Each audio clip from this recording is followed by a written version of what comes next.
Once upon a time, in the vibrant heart of Africa, there ruled a king whose kingdom thrived under his benevolent reign. Yet, there was a void in his life, a longing for a son to inherit his legacy. Despite marrying 652 wives, fate taunted him with only daughters. Hope flickered anew with Uloma, his latest queen, whose pregnancy sparked whispers of a long-awaited heir. But as time passed, anxiety gnawed at the king's resolve. What if Uloma bore yet another daughter? Determined to secure his lineage, the king embarked on a perilous journey, guided by rumors of a queen who held the secrets of the seven seas. At the throne of this enigmatic ruler, he pleaded for a son, willing to pay any price. The queen granted his wish, but with a condition: the king must forsake the kingdom's lifeblood, its fish farming, and banish the consumption of fish. Reluctantly, the king agreed, knowing the consequences it would bring to his people. Returning to his kingdom, the king faced a dilemma. To honor the queen's decree meant sacrificing the livelihood of his subjects, whose existence revolved around the bountiful waters. The king sent out the royal town crier to gather the whole village for an important message. As twilight descended upon the kingdom, the royal town crier emerged from the grand gates of the palace, a scroll clutched tightly in his hand. With a commanding voice, he traversed the winding streets, his proclamation echoing off the stone walls and wooden cottages. Hear ye, he bellowed, his words carrying the weight of authority. By the decree of His Majesty the King, all villagers are summoned to the village square at dawn tomorrow. This proclamation bears urgent tidings for the welfare of the kingdom. The villagers paused in their evening routines, their curiosity piqued by the crier's solemn announcement. Speculation buzzed through the air like a swarm of bees as they pondered the nature of the king's summons. As the sun reached its zenith, the entire kingdom converged upon the village square, drawn by the urgency of the royal decree. People of all ages and walks of life crowded together, their murmurs blending into a restless hum of anticipation. At the appointed hour, the king emerged from the palace, his presence commanding the attention of the assembled throng. His expression was stern, his gaze unwavering as he surveyed his subjects gathered before him. "Good people of the kingdom," he began, his voice echoing across the square, "I have called you here today to issue a decree of utmost importance." A hush fell over the crowd as the king's words hung heavy in the air.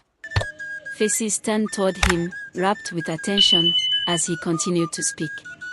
"From this day forth," the king declared, his voice booming with authority, "I decree that the farming and consumption of fish within the lands of our kingdom shall be strictly forbidden. Let it be known," he declared, his voice ringing with authority, "that any who dare to flout this decree shall face swift and severe consequences. They shall be banished from our kingdom, never to return." As the villagers dispersed, their hearts heavy with uncertainty, whispers spread like wildfire through the kingdom. Why had the king issued such a decree? What would become of their livelihoods, their very sustenance, without the bounty of the rivers and lakes? As the murmurs of disbelief swirled through the crowd, an elderly man stepped forward, his weathered face etched with lines of wisdom and determination. With slow but steady steps, he approached the king, his gaze steady and unwavering. "Your Majesty," the elder began, his voice carrying the weight of years of experience, "we humbly beseech you to reconsider your decree. For generations, farming and fishing have been the lifeblood of our village. It is not merely a profession, but a way of life. I hear your concerns, noble elder," the king acknowledged, his tone measured and solemn. "But trust that there is a greater purpose behind this decree. The waters hold secrets that must be protected at all costs." 9 months later, as the kingdom was still adjusting to the changes brought about by the king's decree, a joyous occasion unfolded within the palace walls. Queen Uloma, the subject of whispered hopes and fervent prayers, finally gave birth to a son. Upon seeing the blessing of his long-awaited heir, the king felt compelled to express his gratitude to the Queen of the Coast. Bearing gifts befitting her stature, he returned to her realm, his heart filled with appreciation. Yet, as he presented his offerings, the queen's warning pierced the air like a chilling gust. "Remember our agreement," she cautioned, her voice carrying the weight of their pact. "Let not your subjects falter in their adherence to it." Returning to his realm, the king carried with him the weight of his promise. As the years passed, the young prince grew under the shadow of the decree, its existence predating even his birth. Raised amidst whispers of the kingdom's past, he learned of the law that governed the land long before he drew his first breath. As the prince matured, a lingering curiosity gnawed at his soul. Despite his reverence for the decree, questions swirled in his mind like leaves caught in a tempest. Why was the law so sacrosanct? What ancient wisdom lay hidden within its enigmatic folds? Summoning his courage, the prince sought an audience with his father, the king, hoping to unravel the mysteries that veiled their kingdom's past. "Father," he began, his voice tinged with uncertainty, "I have grown under the shadow of the decree, yet its origins elude me. Why was such a law enacted? What purpose does it serve?" As the prince approached his father with a fervent curiosity burning in his eyes, the king's demeanor shifted, his regal countenance taking on a stern edge.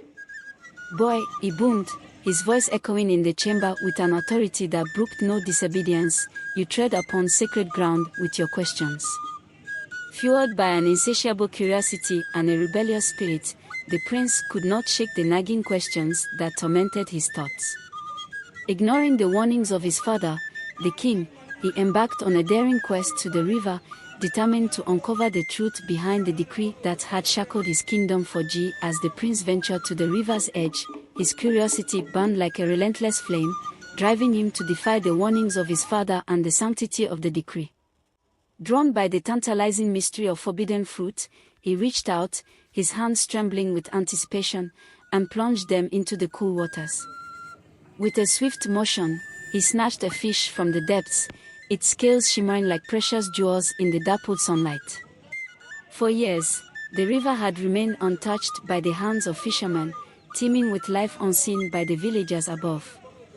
As he held the squirming creature in his grasp, a surge of excitement coursed through the prince's veins. Ignoring the voice of reason that whispered caution in the depth of his mind, he succumbed to temptation, driven by a desire to taste the forbidden fruit of the river's bounty. As the prince fled the river with the illicitly caught fish clenched tightly in his hand, his heart pounded with a mix of exhilaration and trepidation. He sought refuge in a nearby hut, where an elderly woman tended a small fire, its embers glowing warmly in the dim interior. Breathless and consumed by curiosity, the prince hastily roasted the fish over the crackling flames. The aroma of cooking fish filled the air, mingling with the acrid scent of burning wood.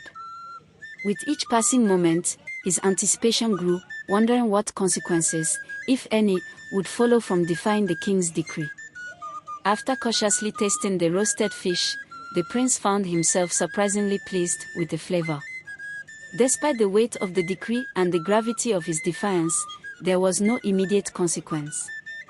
Relief flooded through him, mingling with a sense of exhilaration at having challenged the established order. As the prince made his way back to the palace that evening, the taste of the forbidden fish still lingering on his tongue, a sense of apprehension settled over him. Despite the lack of immediate consequence, a nagging fear gnawed at his thoughts. What if his father, the king, somehow learned of his transgression? Would there be severe repercussions for his disobedience? As the prince tossed and turned through the night, his mind swirling with the weight of his clandestine act, the palace remained shrouded in silence.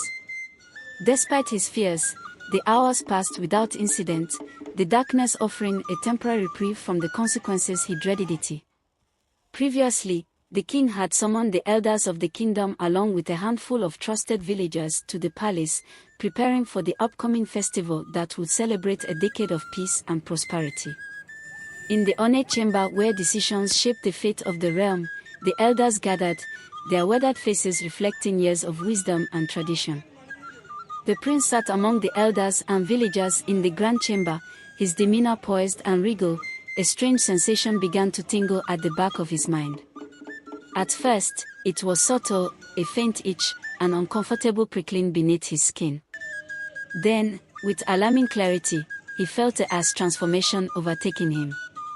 Starting from his head, a strange metamorphosis rippled through his form.